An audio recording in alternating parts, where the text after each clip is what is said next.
Hello everyone, I am Priyanka Gaur. Welcome back to my channel learning with pace. आज की video में हम बात करेंगे चाइल्डहुड स्टेज के बारे में। लास्ट वीडियो में हमने बात की थी prenatal and infancy stage के बारे में। जैसे कि आपको पता है कि जो चाइल्डहुड स्टेज है इसको हमने दो आगे सब स्टेजेस में डिवाइड किया हुआ है। एक तो है अर्ली चाइल्डहुड और एक है लेटर चाइल्डहुड। तो अभी हम पहले अर्ली की बात करेंगे, फिर हम लेटर की बात करेंगे, ठीक है। अर्ली चाइल्डहुड, देखो ये जो एज होती है ना अर्ली चाइल्डहुड की, ये कब से कब तक होती है बच्चों की? 2 to 6 ईयर्स, ठीक है। 2 से लेके 6 साल का जो बच्चा होगा वो अर्ली चाइल्डहुड स्टेज में आ जाएगा। इस स्टेज के ना काफ़ी सारे नाम है, 2-3 नाम आपको देखने को मिलेंगे। The very first one is pre gang as. जैसे कि जो अर्ली चाइल्डहुड है इसको प्री गैंग एज बोला जाता है, वेयर एज लेटर चाइल्डहुड को गैंग एज बोला जाता है, ठीक है। तो लेटर चाइल्डहुड से पहले की जो स्टेज है अर्ली चाइल्डहुड, उसे हम प्री गैंग एज बोलते हैं। इसके पीछे रीज़न क्या है? देखो रीज़न इसके पीछे ये है कि इस टाइम पर बच्चे प्ले स्कूल्स में चले जाते हैं, है ना। इस उम्र में जो बच्चे होते हैं वो कहाँ जाते हैं? प्ले स्कूल में जाते हैं। जब वो प्ले स्कूल में जाते हैं तो वो अपना एक स्मॉल सा सोशल ग्रुप शुरू कर देते हैं, और उस ग्रुप में मेजरली आप देखोगे कि जिन बच्चों के साथ वो खेलते हैं वो उन्हीं के जेंडर के होते हैं, ठीक है। तो आपको क्या ध्यान रखना है कि इस स्टेज को हम प्री गैंग एज या प्री गैंग स्टेज भी बोलते हैं, जिसमें बच्चे प्ले स्कूल में जाते हैं एंड अपना छोटा सा एक स्मॉल सा सोशल ग्रुप क्रिएट करते हैं, और जिसमें वो सेम जेंडर्स के साथ मोस्टली खेलना पसंद करते हैं, राइट। और इस उम्र में बच्चे जो है जब वो ऐसे छोटा सा अपना ग्रुप बनाते हैं, उनके साथ खेलते हैं, तो इसीलिए इसको प्री गैंग एज कहा गया है, ओके। इस टाइम पर बच्चों के अंदर ना बहुत क्यूरियोसिटी होती है, तो इसीलिए इसको एक्सप्लोरेटरी एज भी कहा जाता है, क्योंकि क्यूरियोसिटी में उनके पास क्या होता है, ऐसे क्वेश्चंस होते हैं लाइक व्हेन, वेयर, हाउ, ठीक है, व्हाट, व्हाई, इस तरीके के क्वेश्चंस होते हैं। तो क्योंकि एक और चीज़ आप जो यहाँ लिख सकते हैं कि क्योंकि इस उम्र में जो है बच्चों को एक्सप्लोर करना बहुत पसंद होता है, तो इसीलिए अर्ली चाइल्डहुड स्टेज को हम एक्सप्लोरेटरी एज भी कहते हैं। थर्ड वन इज, इसको हम टॉय एज भी कहते हैं। ये क्वेश्चन सारे आ रखे हैं। टॉय एज क्यों कहते हैं? क्योंकि इस उम्र में बच्चों को ना टॉयज के साथ खेलना अच्छा लगता है, और वो भी कौन से टॉयज? Stuffed toys. तो मोस्टली आप देखोगे कि इस एज के बच्चे जो हैं स्टफ्ड टॉय जो होते हैं, जैसे कि एनिमल्स के आपको स्टफ्ड टॉय मिल जाएंगे, टेडी बियर्स आपको मिल जाएंगे, ऐसी चीज़ों के साथ बच्चे इस टाइम पर बहुत खेलना पसंद करते हैं, तो उसे कहा जाता, इसलिए इसे कहा जाता है टॉय एज, ओके।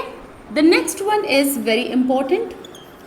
जो पियाजे हैं, रिनाउंड साइकोलॉजिस्ट, उन्होंने कहा है कि अर्ली चाइल्डहुड की जो स्टेज है ना, ये बहुत सेंसिटिव होती है when it comes to language development. मतलब इस उम्र में बच्चों का लैंग्वेज डेवलपमेंट बहुत ही क्रूशियल होता है।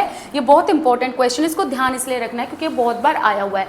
तो पियाजे कहते हैं कि अर्ली चाइल्डहुड की जो स्टेज है वो इतनी सेंसिटिव होती है लैंग्वेज डेवलपमेंट के लिए। अगर इस उम्र में बच्चों ने वर्ड सीख लिए, वोकैबुलरी सीख ली, लैंग्वेज डेवलप कर ली, तो वो आगे जाकर उसको वो आगे जाकर बच्चा परेशान नहीं होता है when it comes to the language, the spoken one.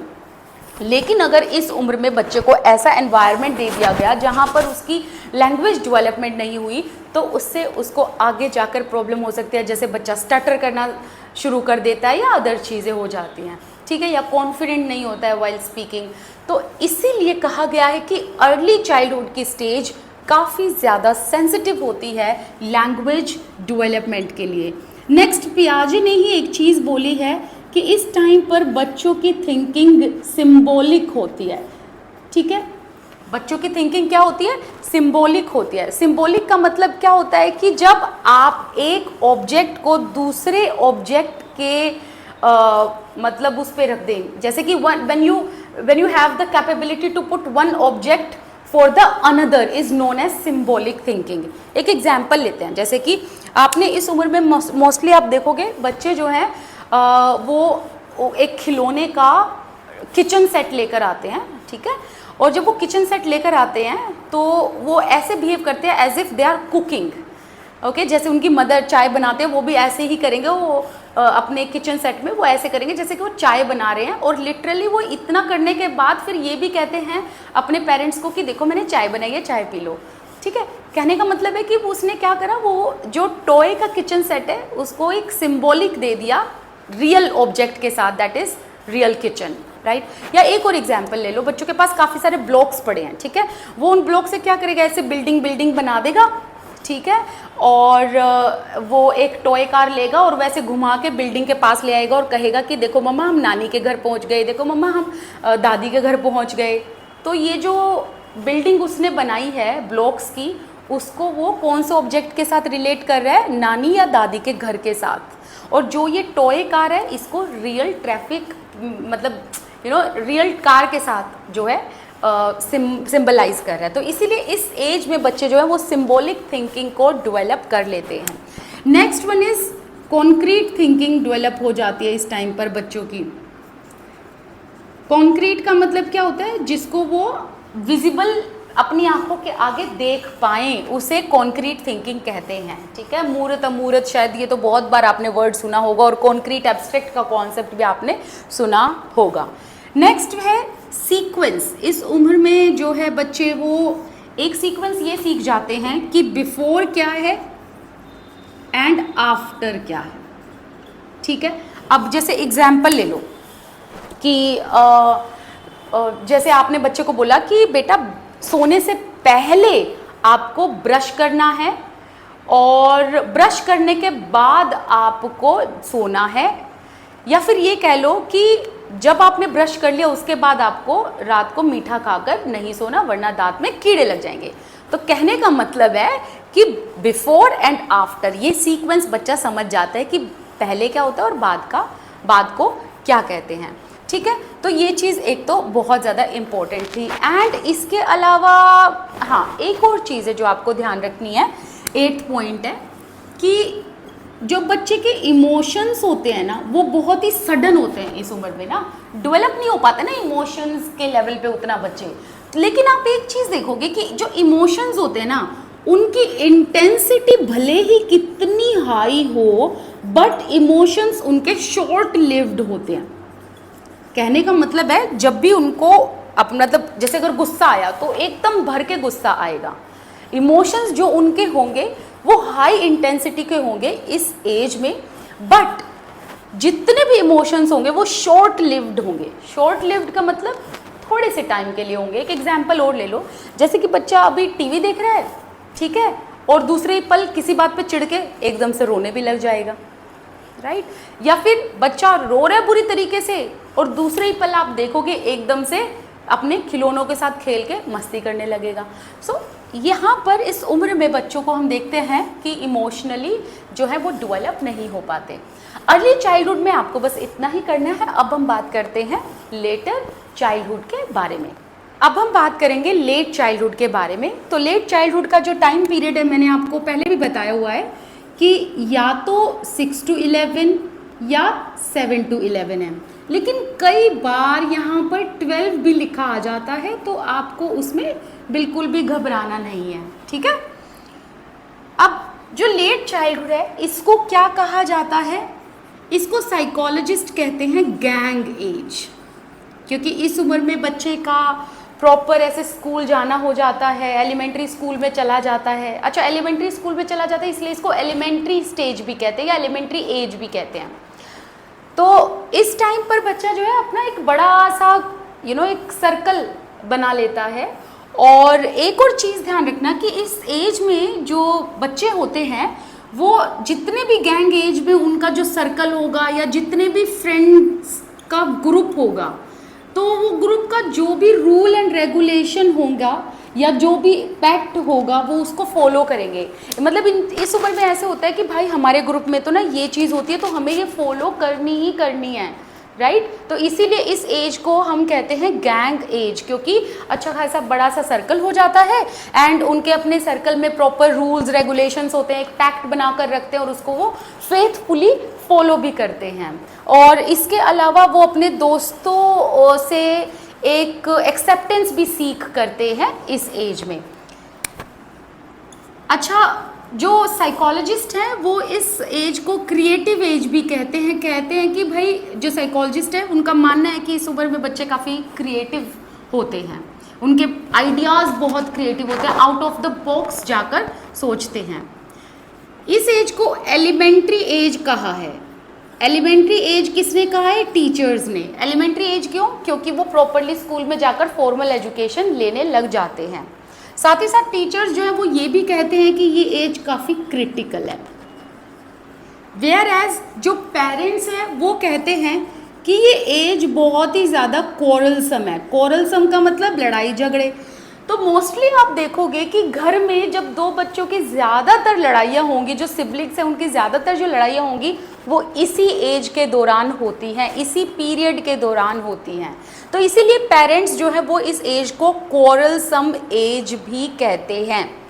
इसके अलावा ट्रबलसम एज भी कहते हैं या फिर स्लोपी एज भी कहते हैं।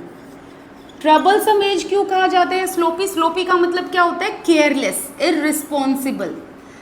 तो मोस्टली पेरेंट्स का ये कहना होता है कि इस उम्र के जो बच्चे होते हैं, मतलब क्योंकि अच्छा मैं ये क्यों बता रही हूँ कि ये पेरेंट्स ने कहा, ये टीचर्स ने कहा, ये साइकोलॉजिस्ट ने कहा, क्योंकि जब रिसर्च करी गई तो पेरेंट्स ने इस एज को कोरलसम एंड ट्रबलसम बताया, स्लोपी एज कहा। और इसका जब रीज़न पूछा गया तो ये बताया गया कि सिबलिंग्स जो है वो सारा दिन घर में लड़ते हैं इस उम्र में मोस्टली।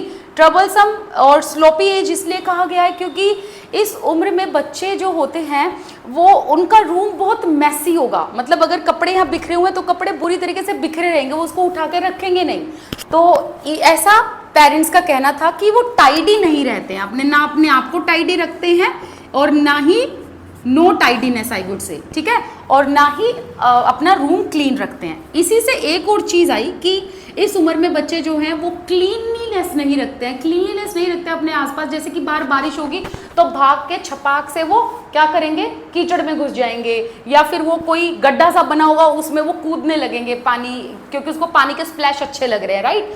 तो इसीलिए इस एज को डर्टी एज भी कहा गया है। आप देखना कि मोस्टली बच्चों की जो स्कूल की यूनिफॉर्म गंदी होती है ना वो इसी उम्र में होती है, या तो अपने जो कपड़े होंगे उस पर पेन चला कर आ जाएंगे, कलर चला कर आ जाएंगे, या बाहर जो है बारिश हो रही होगी तो अपनी यूनिफॉर्म वहाँ गंदी कर लेंगे या अपने कपड़े वहाँ गंदे कर लेंगे, राइट। तो इसीलिए इस एज को डर्टी एज भी कहा गया है।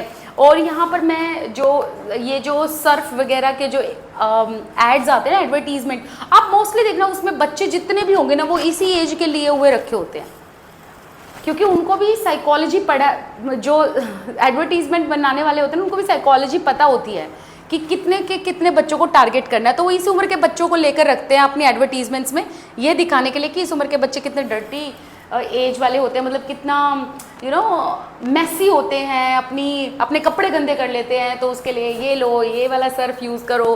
तो कहने का मतलब है वो उनकी अपनी मार्केटिंग होती है, but mostly they will prefer children from 6 to 12। Okay, इसके बाद आपको क्या ध्यान रखना है इसमें, इस उम्र में बच्चे ना फुल ऑफ एनर्जी, एकदम एक्टिव होते हैं, ठीक है। तो इसीलिए इसे एज ऑफ एजिलिटी भी कहा गया है, या फिर एज ऑफ अलर्टनेस भी कहा गया है, क्योंकि बच्चे जो हैं वो इस उम्र में क्या होते हैं, बिल्कुल एकदम स्मार्ट, इस खेलने वेलने में एक्टिव होते हैं और उनके अंदर बहुत ही ज़्यादा मतलब वो स्फूर्ति होती है, राइट। तो इसलिए इस एज को एज ऑफ एजिलिटी या एज ऑफ अलर्टनेस भी कहा जाता है। इस एज को प्ले एज भी कहते हैं या फिर गेम एज भी कहते हैं। अब यहाँ आपको एक चीज़ ध्यान रखनी है, जैसे कि हमने जो अर्ली चाइल्डहुड पीरियड था उसको हमने टॉय एज कहा, उसके पीछे रीज़न क्या है, क्योंकि अर्ली चाइल्डहुड में बच्चा जो है वो बाहर जाकर उतना नहीं खेलता है जितना वो अपने खिलौनों के साथ खेलता है। लेकिन लेट चाइल्डहुड में बच्चा जो है वो प्ले एज क्यों कहा गया है? क्योंकि वो बाहर जाकर खेलता है, ना कि टॉयज के साथ घर में बैठकर खेलता है। तो इसीलिए इस उम्र के बच्चों को एजिलिटी की एज या अलर्टनेस की एज इसलिए कहा गया क्योंकि वो बहुत एक्टिव होते हैं, बाहर जाएंगे, खो खो खेलेंगे, सॉकर खेलेंगे, कोई गेम खेलेंगे जिसमें वो फिजिकली फिट रहें, एक्टिव रहें। तो इसीलिए इस एज को गेम एज भी कहा जाता है। ठीक है, बहुत इंपॉर्टेंट चीज़ थी ये। नेक्स्ट है, इस उम्र में जो बच्चे होते हैं उनको चीज़ों को कलेक्ट करना अच्छा लगता है, कलेक्शन ऑफ थिंग्स। जैसे कि कोई यूनो का कार्ड होगा, उसको मतलब वो कलेक्ट करके रखेंगे। इस उम्र में आप देखना कि जब बच्चे स्कूल में होते हैं ना, तो वो स्क्रैप बुक रखते हैं अपने साथ, और वो हर एक फ्रेंड से बोलेंगे कि ये फिल करके देना, क्योंकि उनको चीज़ों को कलेक्ट करके रखना पसंद है एज अ मेमोरी। तो इसीलिए इस उम्र में बच्चे जो है चीज़ों को कलेक्ट करके रखते हैं। राइट, सो यही था, बस इतना ही ध्यान रखना है आपको इस एज में, ज़्यादा कुछ आपको ध्यान नहीं रखना है। इसके अलावा मतलब अगर आपको कोई डाउट है तो आप पूछ सकते हैं, और जितना मैंने कराया है बस उतना ही करो। more than sufficient I would say. Thank you so much for watching this video, and अगर आप इस वीडियो पर लाइक छोड़कर चले जाएंगे एंड एक प्यारा सा कमेंट छोड़कर चले जाएंगे तो मेरे दिल को बहुत खुशी होगी। And thank you so much for watching this video. Thank you, bye bye.